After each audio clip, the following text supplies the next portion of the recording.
लोकतंत्र में जनता जनार्दन का फैसला ये स्वीकार करना चाहिए। हम स्वीकार करते हैं। चुनाव हुआ, चुनाव हम लोगों ने पूरे दमखम के साथ सभी मुद्दों को लेकर हम लोगों ने लड़ा। चुनाव के परिणाम आशानुरूप नहीं आए हैं, उसका आकलन किया जाएगा, कौन सी बातें कहाँ कमी रह गई। ये हास्यास्पद है।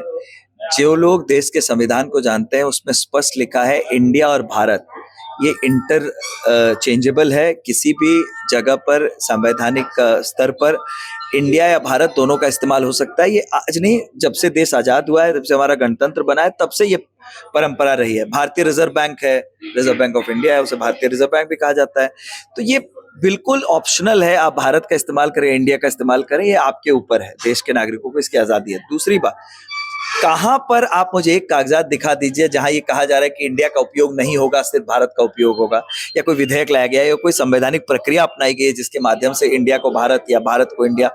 ये जब मुद्दों जो वास्तविक मुद्दे हैं उन पर से ध्यान हटकाने के लिए ये विपक्ष के लोग जो फ्रस्ट्रेशन के शिकार हैं, ये इस तरह की बातें कर रहे हैं। नमस्कार, आप न्यूज़ टेल देख रहे हैं और हमारे साथ इस वक्त मौजूद हैं भाजपा के प्रदेश प्रवक्ता कुणाल साढ़ंगी जी। उनसे बात करते हैं कुछ मुद्दों को लेकर के। सबसे पहले तो अभी एक मुद्दा बहुत अहम छाया हुआ है कि वन नेशन वन इलेक्शन, क्या राय रखते हैं इस पे आप? देखिए, सबसे पहली बात तो है ये मुद्दा अभी चर्चा के स्तर पर है। आदरणीय प्रधानमंत्री जी ने एक कमेटी भी गठित करवाई है जो कि इसके पहलुओं को देखेगी। इसके पॉजिटिव पहलू कौन से, नेगेटिव कौन से हैं, इम्प्लीमेंटेशन में क्या चैलेंजेस आ सकती है, ये देश के लिए जरूरी है या नहीं, ये देश की जनता क्या महसूस करती है, जो एक्सपर्ट्स हैं वो क्या महसूस करते हैं। तो अब ये बहुत ही अर्ली स्टेज है इस पर कमेंट करना, और ये एक सोच, एक विचार है जो कल धरातल पर उतरेगा या नहीं, इसकी संभावनाओं को तलाश करने के लिए कमेटी बनाई गई है। इसलिए इस पर कोई टिप्पणी अभी से करना ये अच्छा है, खराब है, कब तक लागू होगा, कौन लागू करेगा, ये बहुत ही इमेच्योर होगा।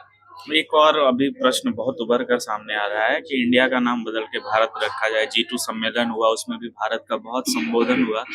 विपक्ष सीधा सीधा आरोप लगा रही है कि जब उन्होंने इंडिया नाम का अपना महागठबंधन बनाया तो भाजपा इस तरह की चीजें अब कर रही है, फिर से नाम बदलने की प्रक्रिया पे आ गई। ये हास्यास्पद है।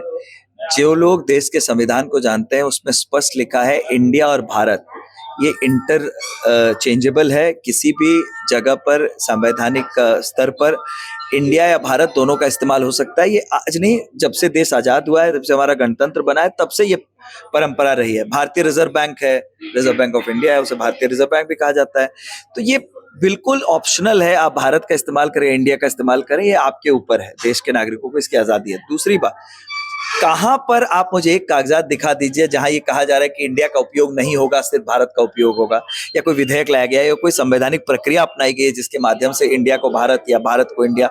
ये जब मुद्दों जो वास्तविक मुद्दे हैं उन पर से ध्यान हटकाने के लिए ये विपक्ष के लोग जो फ्रस्ट्रेशन के शिकार हैं, ये इस तरह की बातें कर रहे हैं। इसलिए कोई मुद्दा ही नहीं है उनको। जो आज G20 की प्रेसिडेंसी में आप देखिए, विश्व के तमाम जो पावर्स हैं वो आकर दिल्ली में भारत के प्रति क्या राय वो रखते हैं, आप सबने देखा।